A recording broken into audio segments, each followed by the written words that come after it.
welcome to my YouTube channel, that is Virtual Englishpedia, a treasure of knowledge. In my previous video, we had discussed about Unit 1, Chapter 1, that is A Letter to God. In this video, we will start with very first poem of Unit 1, that is Dust of Snow.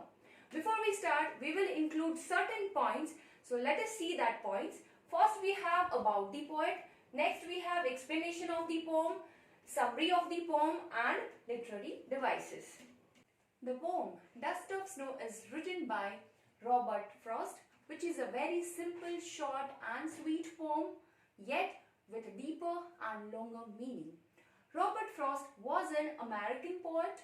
He was born on 26 March 1874 and died on 29th January 1963. So that was a small introduction of the poet Robert Frost. In this poem, the poet has formed certain realistic picture which is still there in our society, and he wants us to understand these superstitions. But the first question is that what is superstitions? What is misbelief, misconception, notion और fallacy? तो ये सब synonyms है, alright? Superstitions का मतलब होता है अंधश्रद्धा, ऐसी चीजें जो रियल में एग्जिस्ट नहीं कर रही है पर हमारे दिमाग में वो चल रही है. एक ह्यूमन टेंडेंसी है कि कुछ भी हमारे साथ गलत हो रहा है वो इसीलिए हो रहा है क्योंकि बिल्ली ने रास्ता काट लिया. If the cat crosses away, that means something negative will happen with us for sure. Second superstition, for example, if the mirror is broken, that means what? It is going to bring 7 years bad luck. In village area, if you have heard, if you will pass by this banyan tree at night, you will disappear or you will see something very strange. So all these are superstitions, and poet wants us to understand these superstitions because actually they does not exist, but we believe and we think negative in that way. So with the with the help of the poem, they want us to understand this. Okay, so let us start with the first stanza. The way a crow shook down on me, the dust of snow from a hemlock tree. Now hemlock, this is a poisonous tree with white flowers. उसके white flowers होते हैं पर वो negative चीजों को symbolize करता है, वो नेगेटिविटी के साथ कनेक्टेड है because people are thinking in that way. Again we have a crow that again signifies death and negativity. तो यहाँ पे दो कैरेक्टर ऐसे हैं जो नेगेटिविटी को सिंबलाइज करते हैं और कहीं ना कहीं उसका कनेक्शन ये सुपरस्टिशंस के साथ है कि अगर क्रो को देख लिया, अगर हेमलॉक ट्री को देख लिया, दैट मीन्स हमारे साथ कुछ गलत होने वाला है. अब पोएट के साथ क्या हुआ, लेट अस नो दैट. एक दिन पोएट जो थे वो जा रहे थे. उस दिन शायद स्नोफॉल हुआ था और स्नोफॉल के जो पार्टिकल्स थे, जो डस्ट थी, वो हेमलॉक ट्री थी उसके ऊपर गिरी थी. ऑल ऑफ सडन वहां पे एक क्रो आता है, वो उसके ऊपर बैठता है. तो यहाँ पर जो डस्ट है, दैट मीन्स पार्टिकल्स है स्नो के, वो गिरते हैं किसके ऊपर? वो पोएट के ऊपर गिरते हैं. यहाँ शुक का मतलब होता है हिला देना, alright. Shook, this is the V2 form of shake. Alright, so I hope this is clear to everyone. Now here we have second stanza, so let us read and understand. Has given my heart a change of mood and saved some part of a day I had rued. Now here the poet is trying to talk about his mood. उनका mood जो था वो बहुत बुरा था. He was in sadness, he was in gloominess, he was despair, in sorrow, he was totally unhappy. वो cheerlessness उनके अंदर आ चुका था क्योंकि कहीं ना कहीं उनके साथ कुछ बुरी चीजें हुई थी. तो उनका मूड जो था, उनका जो हार्ट जो था, वो बुरी चीजों से भरा हुआ था. उनके माइंड में नेगेटिव थॉट्स चल रहे थे. तो इन सब के बीच में वो कहीं ना कहीं वो रास्ते से जा रहे थे, पर ये जो क्रो ने स्नो डस्ट गिराया उसकी वजह से उनका पूरा मूड जो था वो पॉजिटिविटी में कन्वर्ट हो गया. एक्सपेक्टेड क्या था कि नेगेटिव चीजें होगी, पर पोएट ने कहीं ना कहीं ट्राई किया है कि हमारे दिमाग के अंदर डिपेंड होता है कि चीजों को हम पॉजिटिव तरीके से कनेक्ट करते हैं या नेगेटिव तरीके से. Alright, and saved some part of a day I had rued. Rued का मतलब होता है हेल्ड इन रिग्रेट, यानी कि मेरा जो पूरा दिन जो रिग्रेट में, जो गिल्ट में गया था, जो मैं दुखी था पूरा दिन, पर ये इंसिडेंट ने मेरा some part of a day जो था वो बचा लिया, यानी कि वो मेरा आधा पार्ट दिन का था वो हैप्पीनेस में गया, पॉजिटिविटी में गया. यानी कि जो इंसिडेंट मेरे साथ हुआ था उसका कोई नेगेटिव इफेक्ट होने के बदले पॉजिटिव इफेक्ट हुआ, मेरा मूड अच्छा हो गया. बुरा होने के बदले मेरा जो मूड जो था it became very nice after that particular incident. तो ये पोम से हमको मैसेज क्या मिल रहा है? ये पोएम से हमको ये मैसेज मिल रहा है कि हमारे साथ कुछ भी चीजें हो पर हमेशा हमको पॉजिटिविटी जो है लाइफ में बनाए रखनी है, rather than believing in superstitions. लोग तो हजार तरीके की बातें कहेंगे, that does not mean that हमको वो सुपरस्टिशंस ब्लाइंडली फॉलो करना है. We need to test it, we need to check it कि रियल में क्या वो एग्जिस्ट करता है, हमारा पर्सनल एक्सपीरियंस क्या है, उस तरीके से हमको वो चीज को ट्रीट करना है और बिलीव करना है.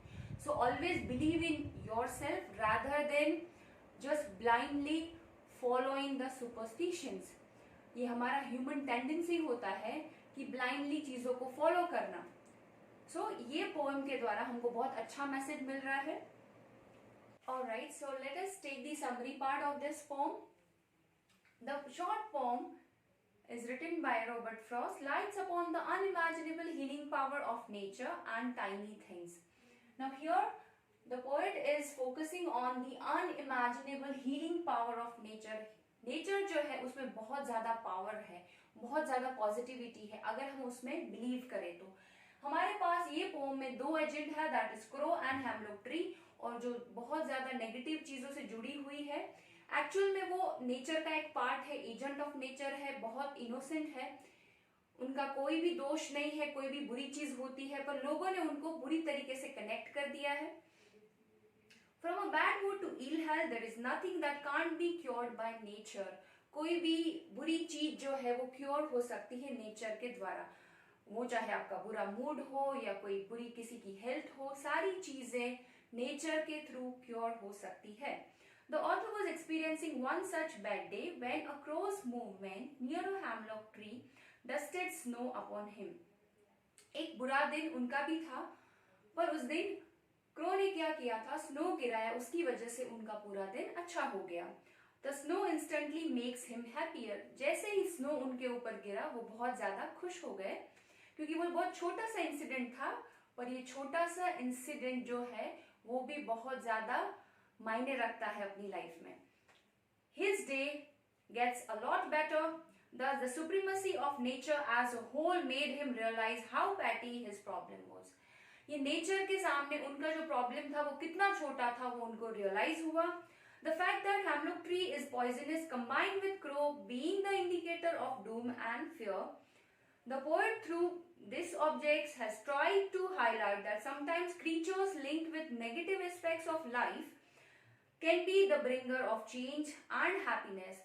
जो एजेंट्स ऑफ नेचर है, क्रो और हेमलॉक, हमने उसको नेगेटिव चीजों के साथ कनेक्ट किया है, एसोसिएट किया है, पर वो कितने इनोसेंट है और वो कितना हमारी लाइफ में चेंज ला सकते हैं, हैप्पीनेस ला सकते हैं, वो उन्होंने ट्राई किया है इस पोएम के द्वारा दिखाने का. Now let us talk about literary devices of this poem. So first we have rhyming scheme. Which kind of rhyming scheme this poem is having? So it is A B A B C D C D. Now maybe you are having a question that why we have written here A B A B. So A letter we have put for first and third line for the first stanza. So the way a crow, the dust of snow. So crow and snow, rhyming words. So that is why A and A. Now in third and fourth line, shook down on me from a hemlock tree. So me, tree, rhyming words. So that's how it is B B. और इसी तरीके से वो बनता है A B A B. Let us take the second stanza. Now here for the first and third line we have put C. has given my heart and saved some part. So heart and part, rhyming words. Now let us talk about letter D that we have put for third and fourth line. So let us read third and fourth line for the second stanza. A change of mood of a day I had rued. So mood and rued, rhyming words. That's how it becomes CD, CD. Next we have figures of speech, that is enjambment. Now whenever one sentence continues with the next sentence without using any kind of punctuation mark, at that time it is enjambment. Now we can see in the entire poem that we did not use any kind of punctuation mark like full stop or comma or question mark, right? Next we have alliteration, that is again a figures of speech. Now alliteration is what? When we are using similar letter or sound closely in one sentence, at that time it becomes alliteration. Now we have these kind of line like has given my heart. So H, letter H and letter again H for heart. So H stands for has in the second stanza, first line, and H stands for heart also. So we can see here H is repeating. Next we have is and saved some part. So S here for saved and S also here for some. Alright, so that's how it becomes alliteration. So I hope this is clear. We are done with literary part and we are done with today's poem, that is Dust of Snow. I hope entire poem was clear to you. अगर ये video useful रहा है और आपको अच्छा लगा है तो लाइक और सब्सक्राइब करना मत भूलिए. Till that time take care and have a nice day. Bye bye.